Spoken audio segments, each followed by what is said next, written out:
Bonjour, je suis Nicolas Dufresne et vous écoutez La fourmi dans la coquille, le podcast qui ouvre des portes.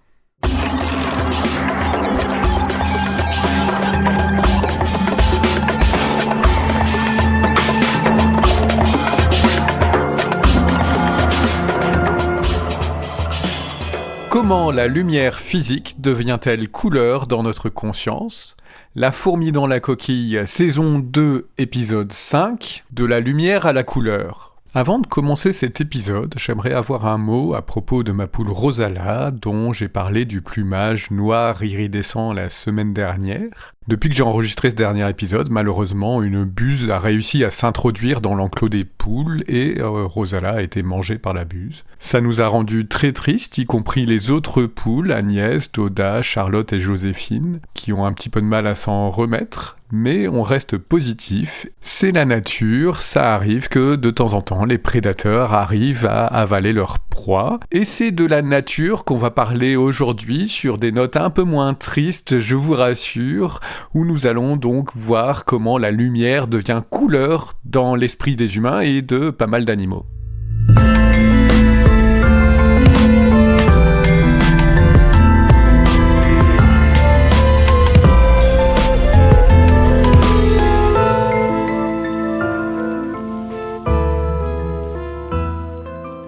La vue est un sens majeur pour la survie et la vie des humains, au point qu'on a tendance à croire qu'il en est de même chez tous les animaux. Pourtant, ça va pas de soi que la vie implique la vue, et les mécanismes nécessaires à la captation de la lumière et des formes, des mouvements, des couleurs sont en fait le résultat d'une évolution complexe, d'autant plus que le lien entre les propriétés physiques de la lumière et les qualia, c'est-à-dire les phénomènes conscients, est assez difficile à établir. Si la longueur d'onde c'est une propriété objective qu'on peut supposer exister même sans conscience pour la percevoir, un qual, lui, est subjectif et n'existe que dans la conscience qui en fait l'expérience. C'est le sujet de l'épisode d'aujourd'hui. Nous allons découvrir comment la lumière physique devient phénomène conscient.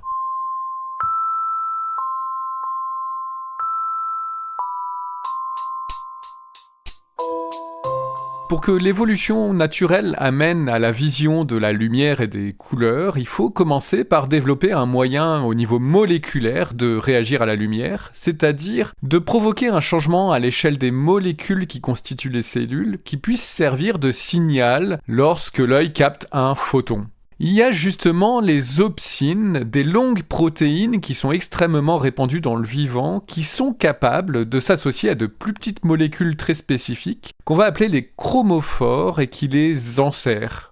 Et ces chromophores, qui sont enserrés dans des opsines, ce sont justement les molécules qui donnent leur couleur aux nombreux colorants organiques, tout simplement parce qu'ils absorbent des photons de longueur d'onde très spécifiques. Par exemple, le carotène est un de ces chromophores. On le connaît bien, c'est celui qui donne la couleur des carottes et des feuilles mortes. Parmi ces chromophores, il y en a certains qui peuvent même changer de forme lorsqu'ils absorbent un photon, et ils forcent dans ce cas l'opsine qui les contient à aussi changer de forme, et ça provoque une suite de réactions chimiques au sein des cellules qui va aboutir au déplacement d'électrons, donc créer des charges électriques, et donc ce qui va finalement former un courant électrique. Ces opsines qui contiennent ces chromophores spécifiques et qui sont situées sur la membrane des cellules deviennent en fait les constituants moléculaires fondamentaux de la vision chez tous les êtres vivants qui en sont dotés. Tous les êtres vivants utilisent ce mécanisme que je viens de décrire. Ils possèdent sur la membrane des cellules qui leur servent à voir ces opsines qui contiennent des chromophores spécifiques. Il existe des milliers de variétés différentes de systèmes chez tous les animaux, mais en fait,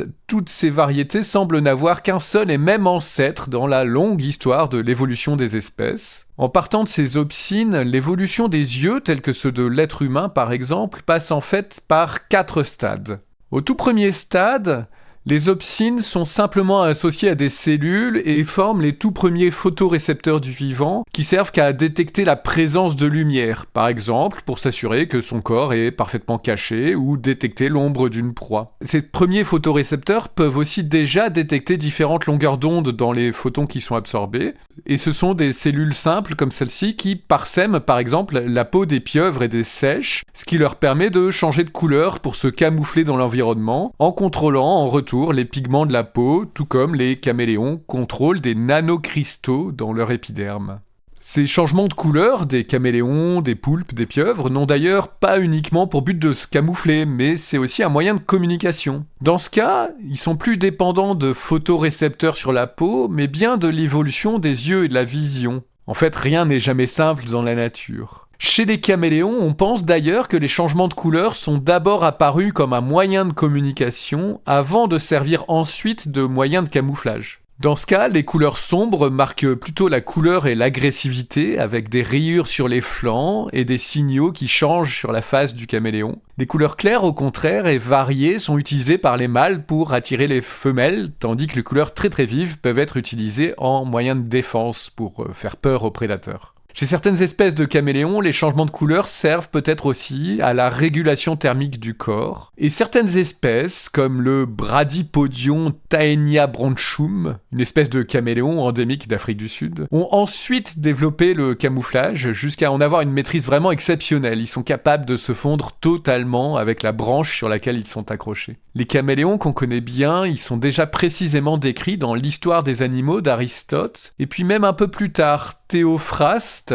un autre philosophe grec élève d'Aristote, soutiendra que ces changements de couleur du caméléon proviennent de l'air qui remplit son corps. En effet, les poumons du caméléon occupent presque tout l'abdomen, et c'est ce qui poussera même par la suite Pline l'Ancien et Ovide dans les Métamorphoses à soutenir qu'il se nourrit que d'air. Il faudra attendre la Renaissance pour que de véritables descriptions scientifiques de l'animal soient faites.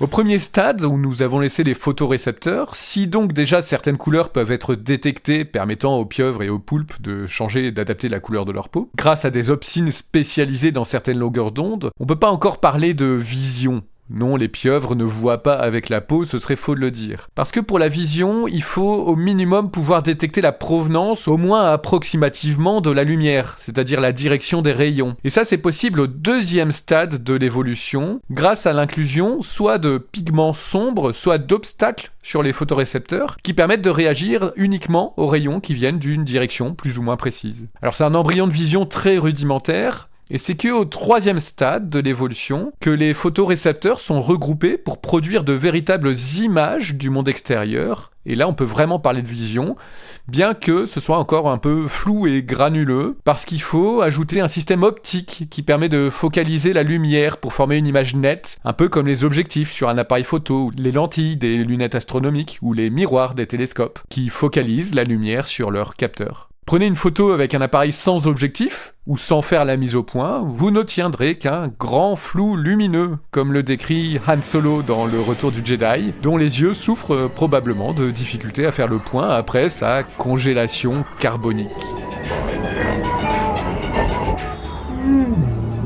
My eyes are getting better. Instead of a big dark blur, I see a big light blur. There's nothing to see. I used to live here, you know. You're gonna die here, you know. Convenient. En faisant le point, en focalisant la lumière sur la rétine étant la partie de l'œil qui est tapissée de photorécepteurs, c'est là que vous obtenez une image de meilleure définition, nette, et la vision ouvre de nouvelles portes évolutives à partir de là. Bien que ça prenne un certain temps, la transmission de la lumière et sa détection par les opsines, puis les réactions chimiques dans les photorécepteurs sont bien plus rapides que le transport via l'air ou l'eau et la détection des composés moléculaires par l'odorat ou le goût, par exemple. La vision, au contraire du toucher, elle permet aussi de se faire une idée du monde à distance. Et cette nouvelle vitesse, associée à cette distance de détection, permet aux prédateurs et aux proies de se repérer plus facilement. On pense qu'elle donne alors naissance aux courses-poursuites. Parce que, pour faire une bonne course-poursuite, il faut un sens très rapide, et c'est là que la vision entre en jeu. Du coup, grâce à la vision, les animaux se mettent à grandir, ils sont plus rapides. Et l'apparition de la vision, on pense qu'elle peut ainsi être à l'origine de toutes sortes d'autres évolutions dans le monde animal. Il est bien possible que ce soit exactement ce qui s'est passé il y a environ 530 millions d'années, pendant ce qu'on a appelé l'explosion cambrienne, c'est-à-dire une grande diversification du vivant, pendant laquelle les structures les plus essentielles des organismes vivants aujourd'hui sont apparues. Je pense aux squelettes, aux intestins, les mâchoires, les branchies, et donc les yeux. C'est le développement de la vision précise qui serait une étincelle parmi d'autres qui a initié cette explosion de cette grande diversification du vivant. Mais une vision nette et précise ne signifie pas nécessairement qu'on voit les couleurs. En effet, pour commencer à distinguer les couleurs, il faut pouvoir distinguer les différentes longueurs d'onde. Pour le dire autrement, il faut posséder différents types d'opsines pour réagir à différentes zones du spectre lumineux, et on pense que cette évolution a encore pris quelques dizaines de millions d'années après l'apparition des yeux, et encore aujourd'hui, les animaux monochromates, ceux qui ne distinguent pas les couleurs mais que les intensités, sont encore très nombreux. Il y a par exemple les tatous, les paresseux, les ratons laveurs, les requins, les baleines, pour qui l'océan n'est pas bleu. Contrairement à ce qu'on croit, les chats, les chiens, les mammifères ne sont pas monochromates, ils ne voient pas en noir et blanc, mais on reviendra là-dessus un petit peu plus tard.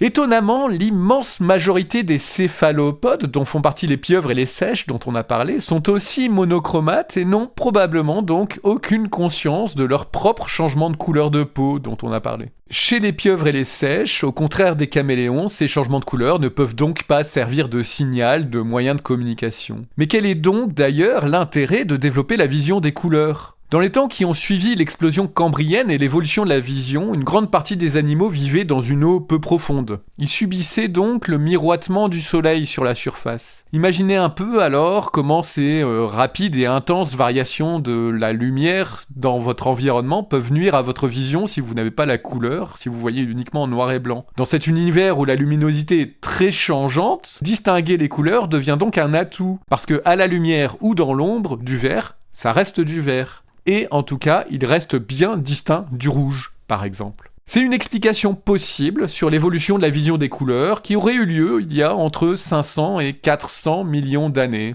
Ce ne serait que par la suite, bien longtemps après que la vision des couleurs se soit développée, que l'usage de la couleur soit apparu. Je pense par exemple aux fruits et aux graines qui seraient les premiers à avoir arboré une couleur distinctive qui porte alors un message pour les animaux qui le regardent qui dit « Mangez-moi, mangez-moi, mangez-moi, mangez-moi, mangez-moi, mangez-moi ». C'est le chant du silo qui supplie, qui joue avec les âmes et ouvre les volets de la perception.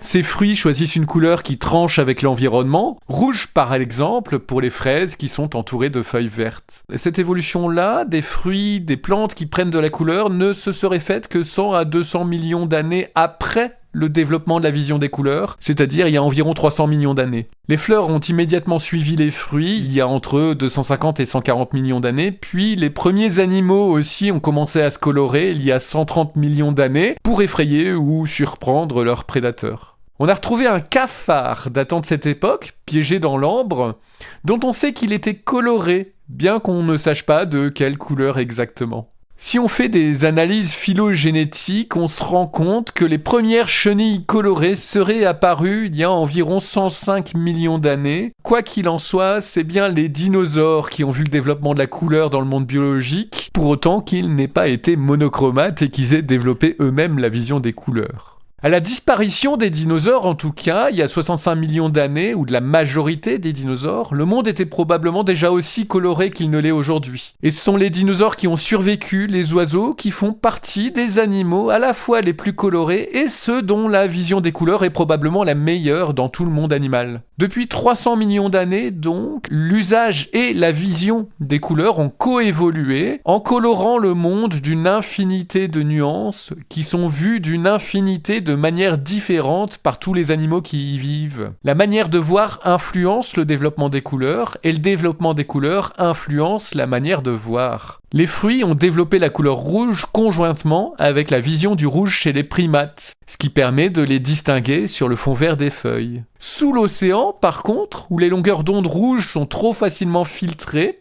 c'est pas utile de développer la vision du rouge et cette couleur n'est que peu utilisée. Il y a peu de rouge sous l'océan. De la même manière, les fleurs qu'on estime déjà si colorées, vues avec nos yeux humains, le sont en fait encore plus aux yeux des abeilles et des autres pollinisateurs. En fait, à travers les interactions, la coévolution à la fois des couleurs et de la vision, le sens de la vision n'est pas qu'un simple moyen de réception passif, mais c'est en fait aussi comme un pinceau qui pigmente activement notre univers. Par le simple fait de voir et regarder, nous les animaux, nous sommes acteurs, nous sommes les peintres de notre écosystème, et cette vaste gamme de différentes visions des couleurs correspond à l'immense variété des yeux des animaux qui, bien que fonctionnant tous sur le même principe hérité de nos lointains ancêtres, varient énormément dans leur configuration.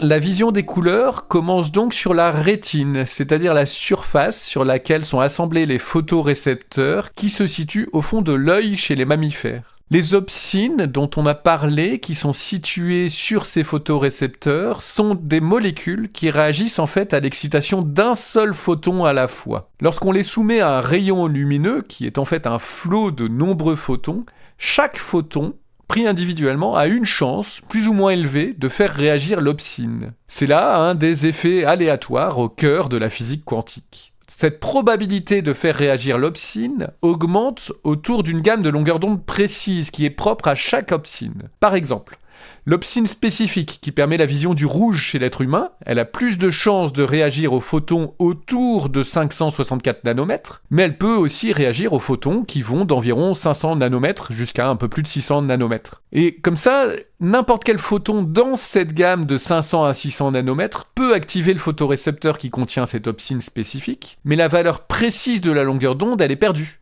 L'opsine, soit elle réagit pas, mais l'œil ne peut pas savoir quelle longueur d'onde a fait réagir exactement du coup.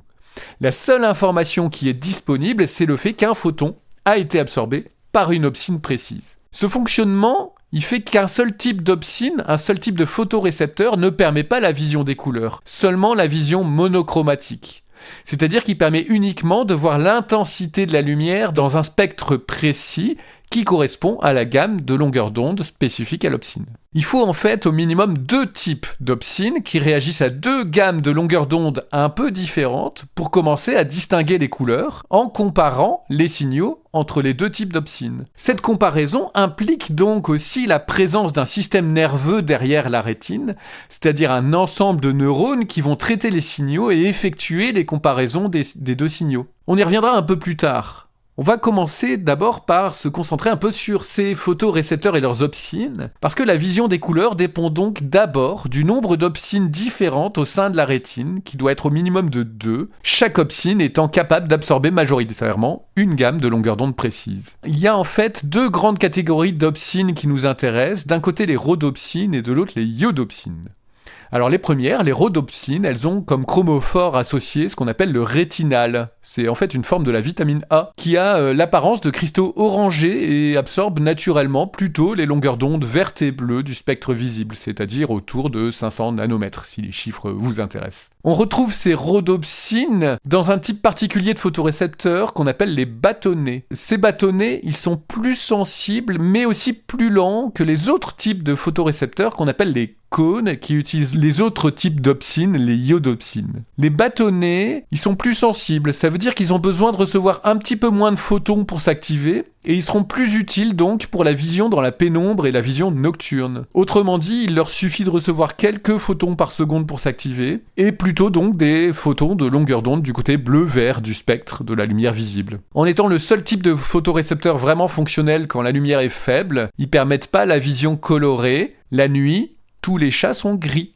Par contre, quand la lumière devient plus forte et qu'ils sont soumis à une intensité de l'ordre de 500 photons par seconde, ce qui reste relativement faible pour un humain, à ce moment-là, ces bâtonnets sont saturés. Tous les photons les activent, et du coup, on ne peut plus mesurer l'intensité, elle est à son maximum. Et si on n'avait pas d'autres types de photorécepteurs, si on n'avait pas de cônes, alors le jour ne serait pour nous qu'une grande surface blanche et aveuglante. C'est donc les cônes, qui sont dotés des iodopsines, qui prennent le relais dans les fortes lumières et qui permettent la vision diurne. L'autre intérêt de ces cônes et de leur iodopsine, c'est aussi qu'il en existe de nombreuses variantes. On peut donc les combiner et on débloque comme ça la distinction des couleurs.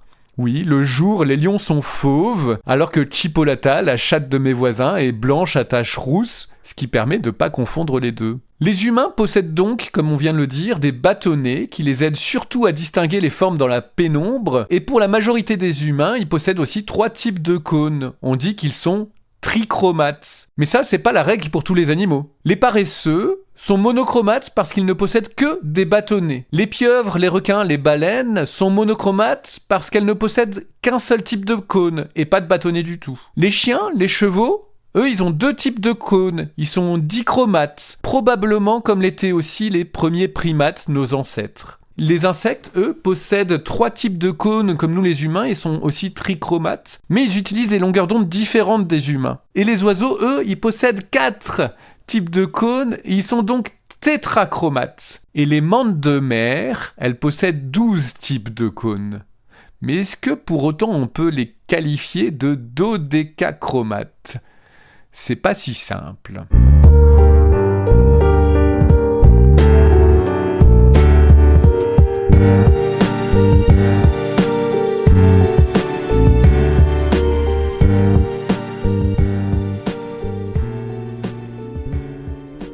Coincés dans notre représentation purement humaine et subjective de notre environnement, nous avons tendance à surestimer les capacités visuelles des animaux et à sous-estimer leurs autres sens d'ailleurs, jusqu'à avoir une idée au moins biaisée, voire complètement fausse, de ce qu'on appelle leur Umwelt, leur environnement perceptif propre. L'Umwelt, c'est un mot allemand qui désigne l'environnement, plus précisément en biologie, l'environnement sensoriel. Le monde propre de chaque espèce, de chaque individu, ça a été théorisé par Jakob von Uexküll, un biologiste allemand. Selon cette théorie, tous les organismes, bien que partageant le même environnement physique, ils font l'expérience de différents mondes qui leur sont propres. Ainsi, l'humain qui use principalement de la vision pour analyser le monde qui l'entoure a une perception et vit dans un monde très différent de celui de la chauve-souris qui utilise surtout l'écholocation, ou de celui des oiseaux qui sont sensibles aux champs magnétiques terrestres pour s'orienter. Si les animaux dotés de la vision peuvent parfois distinguer différentes longueurs d'onde comme nous, ça ne signifie pas pour autant qu'on peut parler de couleurs perçues dans le même sens que celles que les humains perçoivent. Maintenant que nous abordons la perception biologique de la lumière, je ne vais donc plus mentionner la couleur comme une éventuelle teinte qu'on associerait à une longueur d'onde ou à un bouquet de longueur d'onde,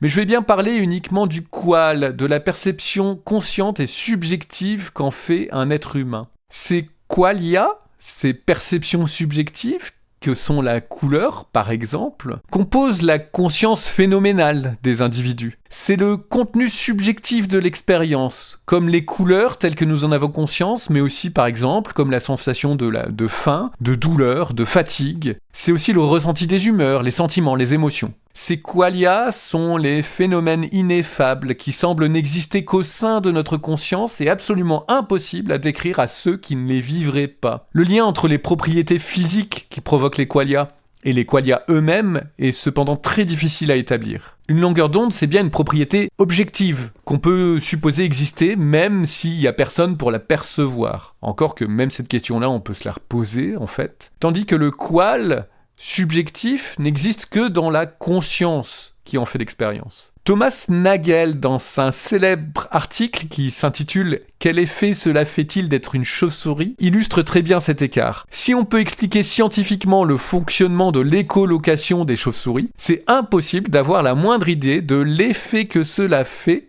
de percevoir le monde par écholocation. C'est le moment de vous raconter une expérience de pensée assez célèbre qu'on appelle l'argument de la connaissance proposé par Frank Jackson qui aborde cette question liée aux qualia.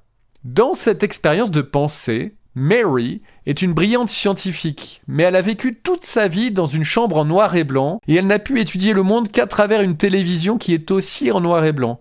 Elle n'a jamais vu de teinte. Pourtant, elle se spécialise dans la neurophysiologie de la vision. Elle apprend tout ce qu'il faut savoir sur ce qui se passe lorsqu'on voit des teintes, comme celle des tomates mûres ou du ciel. Et elle sait quand est-ce qu'on va utiliser des termes comme rouge ou bleu. Mais que va-t-il se passer quand Mary sortira de sa chambre ? Est-ce qu'elle va apprendre quelque chose de nouveau ? Frank Jackson propose une réponse. Ça nous paraît évident qu'elle va découvrir une nouvelle expérience visuelle du monde, qu'elle fera l'expérience de nouveaux qualia, qu'elle apprendra donc quelque chose qu'elle ne savait pas sur le monde alors qu'elle possédait déjà auparavant absolument toutes les connaissances, toutes les informations physiques sur les phénomènes. Donc, selon le philosophe qui écrit cette expérience de pensée à l'époque, ce qu'on appelle le physicalisme est faux, ça prouverait qu'il y a bien une dualité entre le monde physique et la conscience, parce que la conscience n'est pas réductible à des processus physiques et neurophysiologiques. Jackson soutenait aussi l'idée que les qualia et la conscience sont ce qu'on appelle un épiphénomène, c'est-à-dire qu'ils auraient une existence qui n'est pas physique, et que même si leur existence est causée par des phénomènes physiques,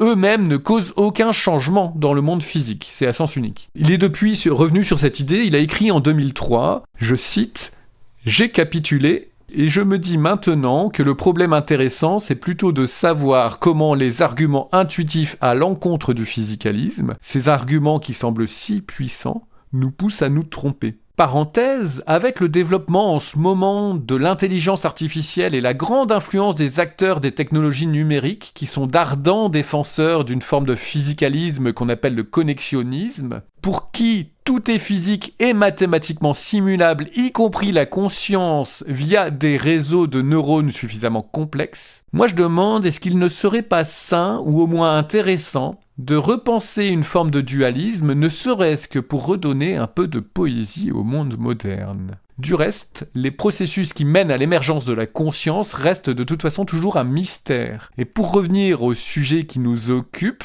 les qualia colorés restent physiquement complètement inexplicables, bien que, comme on va le voir maintenant, la manière dont les signaux lumineux sont captés par les photorécepteurs de la rétine puis sont traités par les neurones est aujourd'hui bien connue.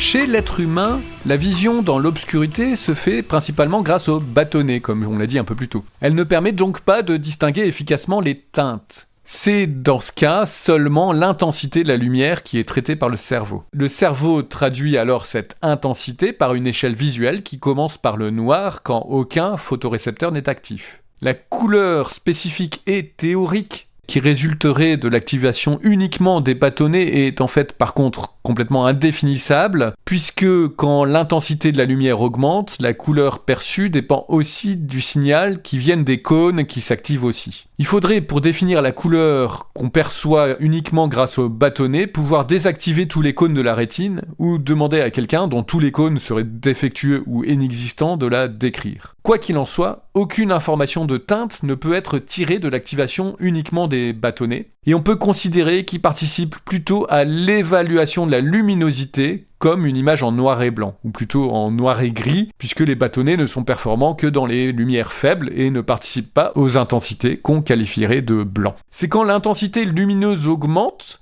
qu'on commence à discerner les teintes, grâce à l'activation des 3 types de cônes. De la même manière que les bâtonnets, en comptant les photons, chaque cône génère un signal d'intensité et on obtient donc 3 intensités pour 3 gammes de couleurs des 3 types de cônes. Pour être un peu plus précis, on a un premier signal qui donne la quantité de photons autour de 437 nanomètres, ce qu'on va appeler le bleu. Un deuxième signal correspond à une gamme autour de 563 nanomètres, qu'on peut appeler vert. Et le dernier signal correspond à une gamme centrée autour de 564 nanomètres, qu'on pourrait appeler rouge. Le cerveau effectue alors une comparaison de ces 3 signaux rouge, vert, bleu pour en déduire une teinte qui vient de ce mélange. Toutes les teintes qui composent l'arc-en-ciel sont en fait le résultat des mélanges des différentes proportions entre ces 3 uniques signaux. Ce processus, c'est ce qu'on appelle la trichromie.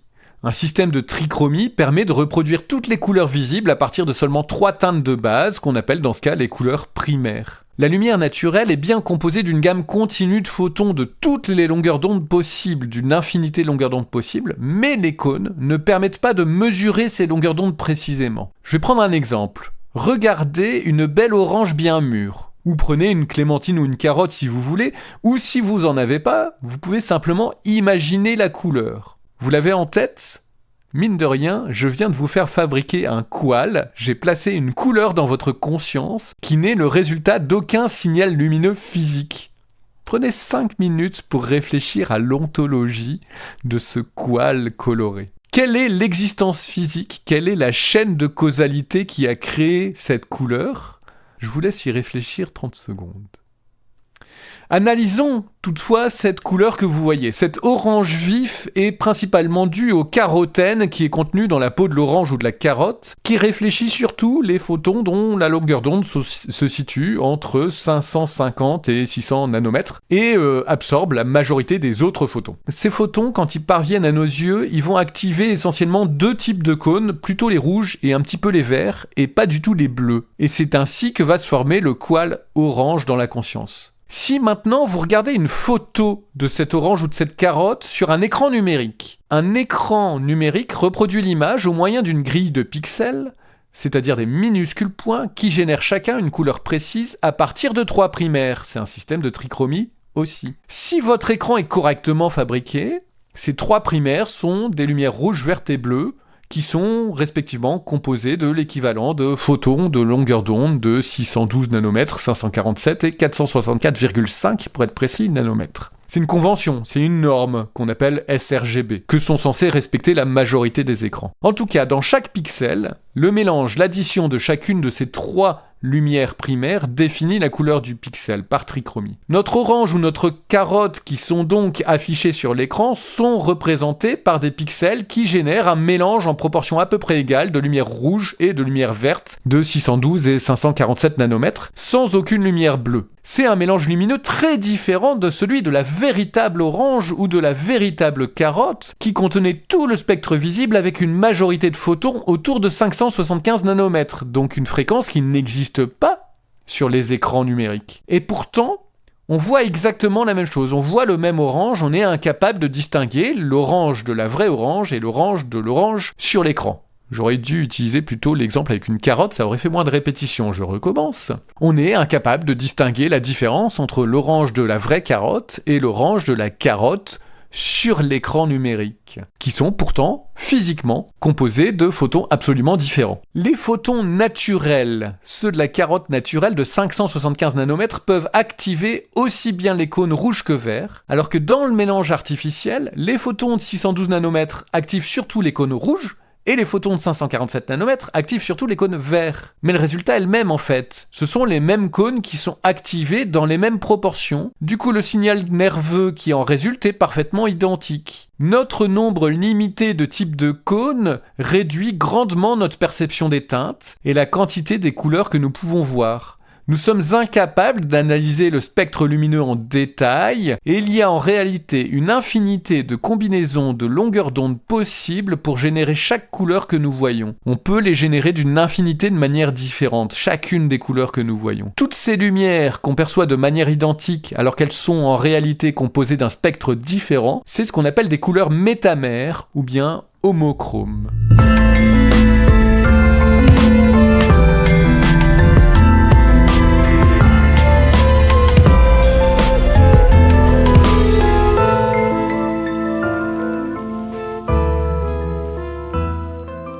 Nous venons de découvrir que notre œil, fruit de plusieurs centaines de millions d'années d'évolution, ne nous permet en réalité de percevoir qu'une fraction infime du monde qui nous entoure. L'immense diversité des lumières de notre monde se réduit en fait à une petite gamme de couleurs très limitée par le fonctionnement de notre œil avec 3 types de cônes et un type de bâtonnet. Et c'est à partir déjà de ces données très limitées que se forme la couleur dans notre conscience. La semaine prochaine, nous découvrirons que dans le monde animal, la perception des couleurs est aussi variée que les espèces et que la plupart des animaux ne voient pas du tout les mêmes couleurs que nous.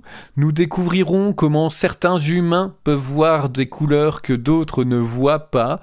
Nous découvrirons comment le peintre Monet s'est mis à voir les ultraviolets à la fin de sa vie et à les peindre sur ses nymphéas. Nous verrons aussi que le cerveau interprète les signaux qui viennent des neurones et brise complètement le lien entre les phénomènes physiques et la conscience des couleurs qui est donc totalement subjective.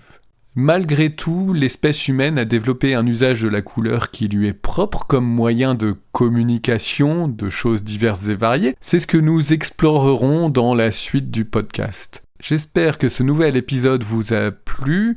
N'oubliez pas que vous pouvez visiter le site internet lafourmi.media pour lire les articles associés aux épisodes et aller plus en profondeur dans les sujets qui vous intéressent et aussi accéder aux sources qui ont permis cet immense travail d'écriture. Comme je viens de le dire, c'est effectivement un gros travail que je fais en complète indépendance, sans sponsoring et sans pub, uniquement grâce à vos dons et vos soutiens réguliers, pour lesquels je vous suis infiniment reconnaissant. N'hésitez pas, si vous le pouvez, donc à faire un petit don sur lafourmi.media. Merci infiniment de m'avoir écouté jusqu'au bout, à la semaine prochaine, toujours en couleur.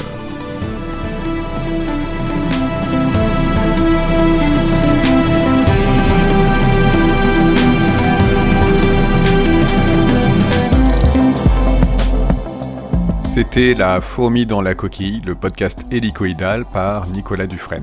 Merci à Anna Alcé pour son travail de relecture et à mon ami Wassaru pour sa musique. Ce podcast est entièrement réalisé avec des logiciels libres et open source. N'hésitez pas à m'envoyer vos questions et vos réactions à contact@lafourmi.media. Si vous avez aimé cet épisode, vous pouvez soutenir le podcast sur lafourmi.media où vous pourrez faire un don et nous rejoindre sur les réseaux sociaux ou vous abonner à la lettre d'information du podcast.